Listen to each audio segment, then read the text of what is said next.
بسم اللہ الرحمن الرحیم الحمدللہ رب العالمین والصلاة والسلام علی سید الانبیاء والمرسلین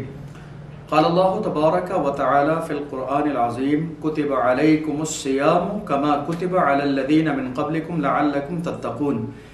ایاما معدودات فمن کان منکم مریضا او علی سفر فعدۃ من ایام اخر صدق اللہ العظیم۔ الحمدللہ ہم اور آپ بہت خوش نصیب ہیں کہ پروردگار عالم نے آنے والا جو مبارک مہینہ ہے رمضان شریف کا وہ ہمیں آپ سب کو عطا فرمایا۔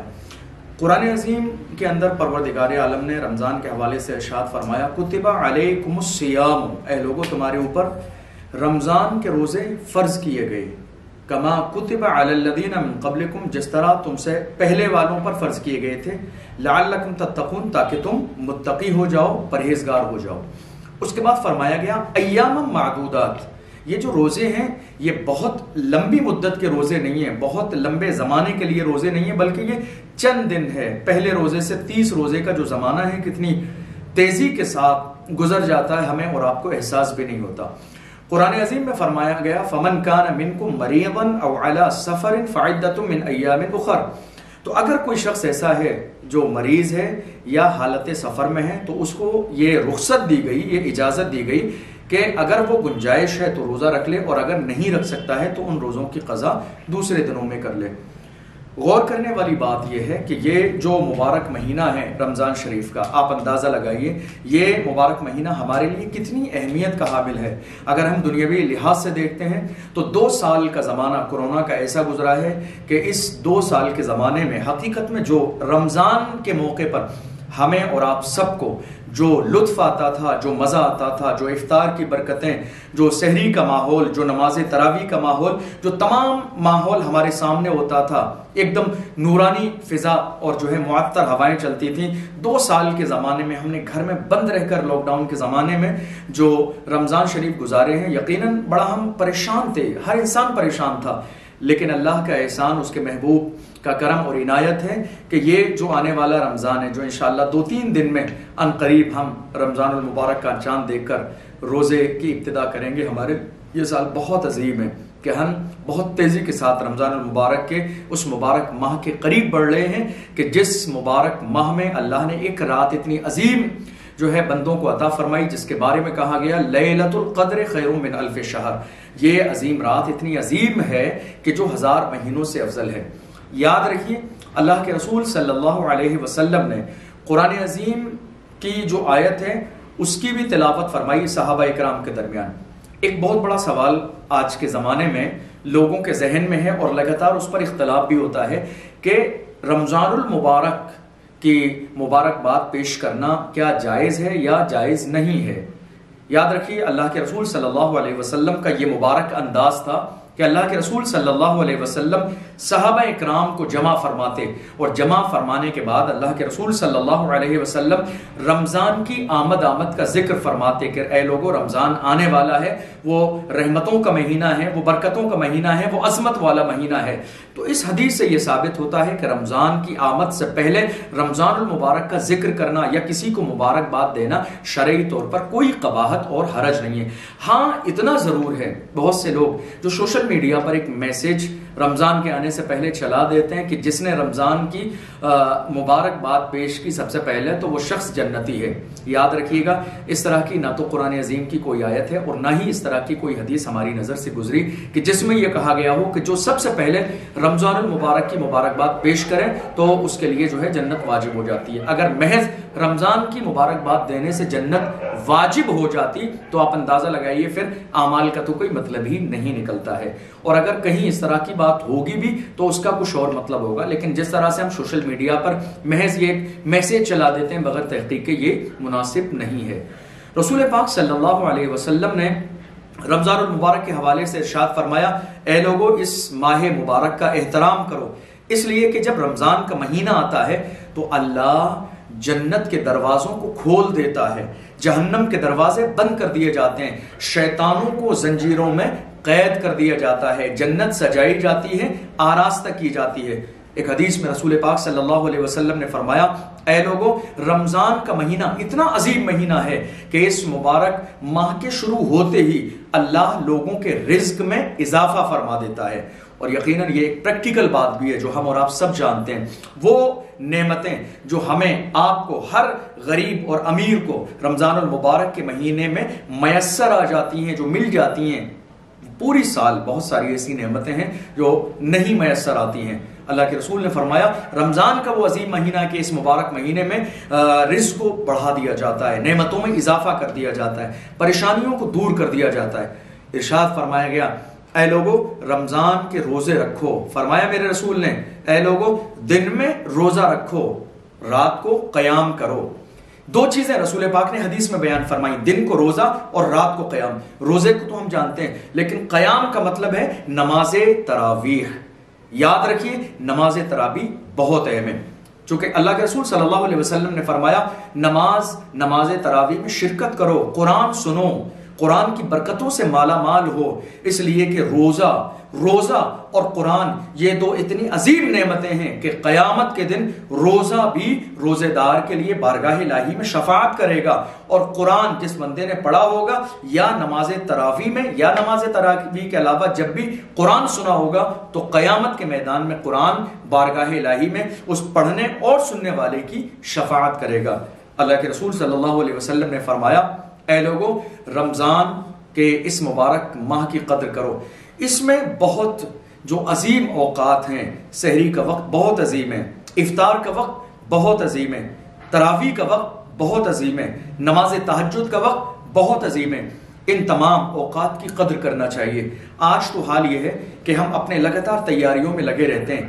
ہمارے کانوں میں جب مسجد کے مؤذن کی آواز آتی ہے مغرب کے وقت میں، تب ہم اپنے دسترخوان پر تیزی کے ساتھ افطاری رکھ کر بیٹھتے ہیں اور روزہ افطار کرتے ہیں. حالانکہ بہتر اور مناسب طریقہ یہ ہے. اللہ کے رسول صلی اللہ علیہ وسلم نے فرمایا افطار کا وہ دعا کی مقبولیت کا وقت ہے کہ جس میں کی ہوئی دعائیں بارگاہ الہی میں تو قبول کی جاتی ہیں، رد نہیں کی جاتی ہیں. یعنی ہر بندہ مومن کے لیے یہ لازم اور ضروری ہے کہ وہ افطار کے وقت سے پہلے دسترخوان کا اہتمام کرے، جو میسر ہے اس کو رکھ کر دسترخوان پر بیٹھے اور اس وقت بارگاہ الہی میں دعا کرے. اس لیے کہ اس وقت میں بڑا خوبصورت منظر ہوتا ہے. اللہ کی رحمت بھی اس بندے پر جو ہے حسرت بھری نگاہوں سے دیکھ رہی ہوتی ہے کہ ایک بندہ ہے صرف اللہ کی محبت میں صبر کر رہا ہے. دنیا کی تمام تر نعمتیں اس کے دسترخوان پر ہیں، کھانا بھی ہے، پانی بھی ہے، ٹھنڈا پانی موجود ہے. 16-17 گھنٹہ روزہ رکھنے کے بعد بھی یہ انسان صرف اس بات کا منتظر ہے کہ جب میرے پروردگار کا حکم آئے گا تو میں ان نعمتوں سے محظوظ ہوں گا. ایسی صورت میں اللہ کی رحمت بڑی جو ہے نازل ہوتی ہے اس بندے کے اوپر. اس لیے یہ دعاؤں کی مقبولیت کا وقت ہے. بہت سارے لوگوں کا ایک انداز یہ بھی ہے کہ وہ رات ہی میں سحری کر کے سو جاتے ہیں اور ڈائریکٹ وہ فجر کی نماز میں اٹھتے ہیں. حضور علیہ الصلوۃ والسلام نے فرمایا سحری کے وقت جاگو، بیدار ہو، سحری کرو، اور اگر سحری کی عادت نہیں ہے تو کم سے کم کلی کر کے تھوڑا سا پانی پی لو. اس لیے کہ یہ دعا کی مقبولیت کا وقت ہے، رحمت کے نزول کا وقت ہے، مغفرت کا وقت ہے. شب برات کا ایسا موقع ہے کہ اس مبارک رات میں جہنمیوں کو جنتی بنایا جاتا ہے. رسول پاک صلی اللہ علیہ وسلم فرماتے ہیں مگر رمضان کی ہر رات وہ رات ہے کہ جس مبارک رات میں جہنمیوں کو جنتی بنایا جاتا ہے. یاد رکھیے گا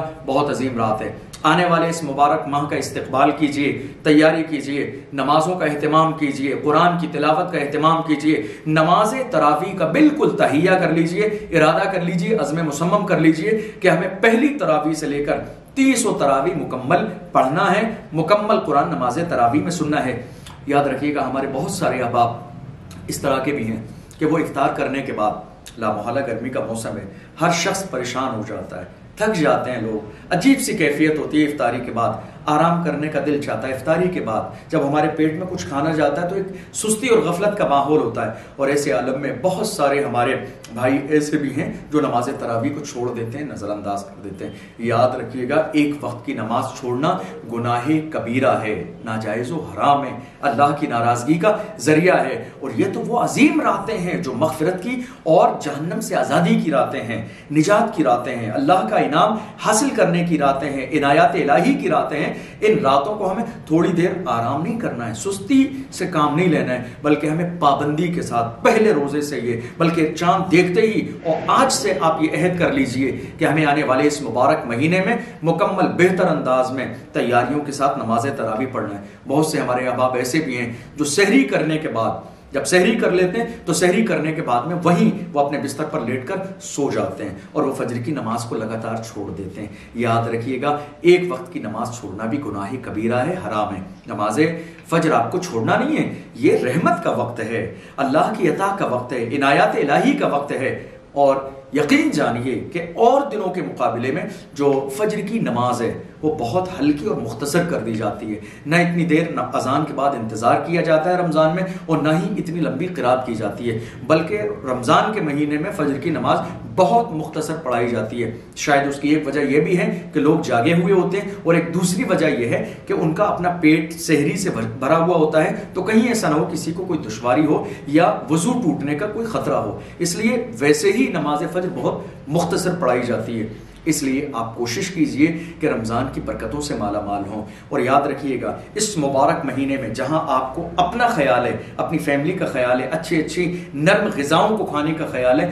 بالکل اسی انداز میں آپ کوشش کیجئے کہ آپ دوسروں کو بھی افطار کرائیں۔ اللہ کے رسول صلی اللہ علیہ وسلم نے فرمایا، جو انسان کسی مومن کو دنیا میں نعمتیں کھلائے گا، اللہ اسے جنت کی نعمتیں عطا فرمائے گا، اور فرمایا افطار کراؤ کہ اس میں برکت ہے۔ اگر تم کسی مومن کو افطار کراتے ہو تو اسے اپنے روزے کا تو ثواب ملے گا ہی، لہٰذا اس کے روزے کے ثواب کے برابر تمہیں بھی ثواب ملے گا۔ اللہ کے رسول صلی اللہ علیہ وسلم سے صحابہ اکرام نے عرض کی، یا رسول اللہ، اگر کسی کے پاس اتنا سامان نہ ہو کھلانے کا، فرمایا اگر تمہارے پاس کچھ نہ ہو تو پانی ہی سے روزہ افطار کرا دو یا کھجور ہی سے روزہ افطار کرا دو۔ یاد رکھیے گا، بہت سارے لوگوں کا یہ مزاج ہے کہ ہم کسی اور جگہ اگر افطار کرنے جانا چاہتے ہیں تو کچھ لوگ اپنے ہاتھ میں ایک کھجور لیتے ہیں، دیکھا گیا، ان سے پوچھا جاتا ہے یہ کھجور کیوں ہے، تو کہتے ہیں ہمارا روزہ ہے، پہلے ہم اپنے روزے سے مطلب اپنی کھجور سے افطار کریں گے، اس کے بعد کسی دوسرے کا کچھ کھائیں گے تاکہ ہمارے روزے کا ثواب اسے نہ ملے۔ یاد رکھیے گا، آپ کسی کے دسترخوان پر بیٹھ کر افطار کرتے ہیں مگر آپ کو آپ کے روزے کا ثواب ملے گا، اور آپ کے ثواب کے برابر اس افطار کرانے والے کو بھی ثواب ملے گا۔ دوسری صورت یہ گھر پر بھی لاگو ہوتی ہے، کئی بار ایسا ہوتا ہے لوگ اپنے دوست اور احباب کے یہاں افطاری کا سامان تیار کر کے بھیجتے ہیں، تو لوگ یہی کوشش کرتے ہیں کہ پہلے ہم اپنے گھر کی افطاری کریں تاکہ ہمارے روزے کا ثواب اس شخص کو نہ پہنچ جائے۔ ایسا بالکل بھی نہیں ہے، آپ کے نامہ اعمال میں آپ کا ثواب ضرور پہنچے گا۔ اس موقع پر ایک خاص بات کی طرف توجہ دلانا مقصود، وہ بات یہ ہے کہ اس مبارک مہینے میں آپ یہ ارادہ کر لیجئے کہ آپ کو پورے مہینے میں تہجد کی نماز نہیں چھوڑنا ہے، اس لیے کہ چونکہ سحری کے وقت آپ جاگتے ہی ہیں اور وہی وقت نماز تہجد کا بھی ہوتا ہے۔ کوشش کیجئے کہ آپ 10 15 20 منٹ پہلے اٹھنا شروع کر دیں، جس وقت بھی آپ کے اٹھنے کا ارادہ ہے سحری کے لیے 15 20 منٹ اٹھیے، 15 20 منٹ پہلے اٹھ جائیں گے، وضو کر لیں گے، تہجد کی نماز پڑھ لیں گے، یقین جانیے اللہ کی بہت عظیم نعمتیں آپ پر نازل ہوں گی۔ پریشانی کا مداوع بارگاہ الہی میں جو ہے کرنے کی کوشش کیجیے، التجا کیجیے، بارگاہ الہی میں دعا کیجیے، دعا کا ضرور وقت نکالیے۔ رمضان کا ہر لمحہ، ہر وقت جو ہے دعا کی مقبولیت کا وقت ہے۔ اس پورے مبارک مہینے کو تیار کیجیے۔ ماں اور بہنیں اپنے گھر میں نماز کے لیے کسی ایک کمرے کو خاص کر لیں، دھلائی کر لیں، اس کی صفائی کر لیں، پوچھا لگا لیں، اس میں کوئی چادر یا قالین بچھا دیں، اور وہ پورا کمرہ جو ہے خاص کر لیں نماز کے لیے۔ اس کمرے میں کوئی دوسرا نہ سونے والا ہو نہ جانے والا ہو، صرف اس کو نماز کے لیے خاص کریں تاکہ وہاں نماز کا جو کپڑا ہے وہ بھی صاف رہے، روم بھی صاف رہے۔ ایسا نہیں کہ کہیں بھی ہم نے جائے نماز بچھائی اور نماز پڑھ لی، بلکہ بہتر یہ ہے کہ گھر میں کوئی جگہ خاص کر لیں نماز کے لیے، اور اس جگہ کو صفائی کریں، معطر کریں، عطر لگائیں، خوشبودار بنائیں، تاکہ بہتر سے بہتر انداز میں آپ جو ہے کوشش کریں کہ آپ کی عبادت ہو سکے۔ اور آپ یہ بھی کر سکتے ہیں کہ جب رمضان المبارک کے مہینے میں آپ مسجد جاتے ہیں کسی بھی وقت کی نماز کے لیے، تو بہتر یہ ہے کہ آپ اپنے گھر سے وضو کریں، گھر سے وضو کر کے جائیں، اور بہتر یہ ہے کہ آپ اپنے گھر سے سنت ادا کر کے جائیں، اس لیے کہ گھر سے سنت ادا کر کے مسجد آنا یہ بھی اللہ کے محبوب صلی اللہ علیہ وسلم کی بہت عظیم سنت ہے۔ تو آپ وضو کر کے آئیں تو انشاءاللہ جب نیت کے ساتھ وضو کے ساتھ آپ مسجد کی طرف آئیں گے تو اللہ ہر قدم پہ آپ کو ثواب عطا فرمائے گا۔ تو کوشش کیجئے کہ رمضان المبارک کے اس ماہ مبارک میں جتنا ہو سکے اپنے وقت کو کام پر لگائیے، عبادت میں لگائیے۔ فجر کی نماز کے بعد اگر ممکن ہے قرآن کی ضرور تلاوت کیجیے، اہتمام کے ساتھ پڑھیے، جلدی نہیں کرنا ہے، بہت سوچ کر سمجھ کر محبت کے ساتھ تھوڑا سا پڑھیے، مگر اچھا پڑھیے، قاعدے کے ساتھ پڑھیے، تجوید کے ساتھ پڑھیے۔ نماز اگر قرآن نہیں پڑھے تو استغفار کی تسبیح پڑھ سکتے ہیں آپ, لا الہ الا اللہ محمد رسول اللہ کی تسبیح پڑھ سکتے ہیں, درود شریف کی محفل آپ مسجد میں بھی کر سکتے ہیں, آپ کے اپنے گھر پر بھی بیٹھ کر درود شریف پڑھ سکتے ہیں. اس کے علاوہ دیگر جو بھی چیزیں ہیں رمضان المبارک کے موقع پر جو ہمارے علماء کرام رہنمائی کرتے ہیں, کوشش کریں کہ ان تمام چیزوں کو سمجھیں, غور و فکر کریں, تاکہ یہ آنے والا جو مبارک مہینہ ہے اللہ ہمارے اور آپ کے لیے مبارک فرمائے. چونکہ یقیناً ہر مسلمان پوری دنیا میں جہاں بھی ہے وہ بہت شدت کے ساتھ ان مبارک دنوں کا انتظار کر رہا ہے. چونکہ 2 سال کا زمانہ ایسا گزرا ہے کہ جس 2 سالوں میں ہم نے جس انداز میں ہم رمضان مناتے تھے وہ نہ منا سکے کورونا کی وجہ سے, لیکن اللہ کا کڑو رہا احسان ہے اور اس کے محبوب کا صدقہ ہے کہ اس وقت حالات بہت نارمل ہیں, کسی طرح کی کوئی دشواری نہیں ہے. تو آئیے ہم اور آپ مل کر رمضان کی تیاری کریں, پاکی کا ماحول پیدا کریں, عبادت کا ماحول پیدا کریں, اللہ کو راضی کرنے کا ماحول پیدا کریں, اور ہر ممکن کوشش کی جائے کہ ہم کاروبار کے لیے نماز نہ چھوڑیں, ہم کاروبار کے لیے نماز نہ چھوڑیں, ہم کاروبار کے لیے نماز تراویح نہ چھوڑیں. اور ایک خاص پیغام پوری امت مسلمہ کے نام, اللہ کے رسول صلی اللہ علیہ وسلم نے فرمایا رمضان کے اس مبارک موقع پر جو اپنے ماتحتوں پر رحم کرے گا تو اللہ اسے جنت عطا فرمائے گا. یاد رکھیے گا, ماتحتوں کا مطلب یہ ہوتا ہے کہ مثال کے طور پر ایک والد بھی اپنی اولاد سے روزے کی حالت میں کام بہت ہلکا لے, اور آپ کی کوئی دکان ہے, کوئی شاپ ہے, کوئی بزنس کرتے ہیں آپ, اور وہاں بہت سارے ورکر ہیں جو کام کرتے ہیں, تو یہ آپ کی دینی اور ایمانی ذمہ داری ہے کہ ان لوگوں پر روزے کی حالت میں آپ محبت سے, نرمی سے پیش آئیں اور ان کی طاقت سے کم کام لیں. نماز کے لیے ضرور ان کو وقت دیجیے بھرپور, اور کوشش کیجیے کہ ان سے بہت ہلکا کام لیں, بلکہ جتنا آپ عام دنوں میں لیتے ہیں اس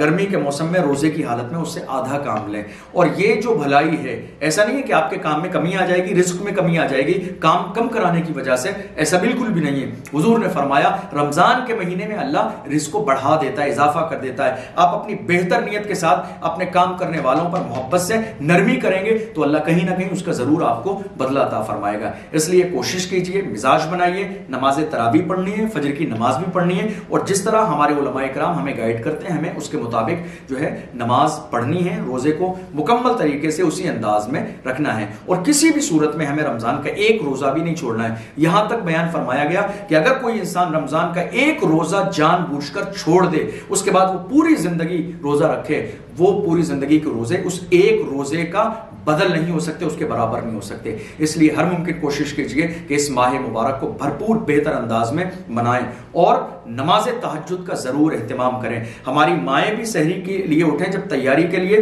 تو باضابطہ تہجد کی نماز پڑھیں. ہمارے بھائی جب اٹھیں سحری کرنے کے لیے تو تہجد کی نماز پڑھیں. گھر پر ممکن ہو تو گھر پر, مسجد میں آ سکتے ہیں تو مسجد میں آ کے, اور انشاءاللہ ہم اگلے بیان میں تہجد کی نماز کے حوالے سے تفصیل انشاءاللہ آپ کے سامنے پیش کریں گے. بارگاہ الہی میں دعا ہے کہ پروردگار عالم آنے والے اس مبارک مہینے کو ہم سب کے لیے مبارک فرمائے. وآخر دعوانا الحمدللہ رب العالمین. السلام علیکم ورحمۃ اللہ وبرکاتہ.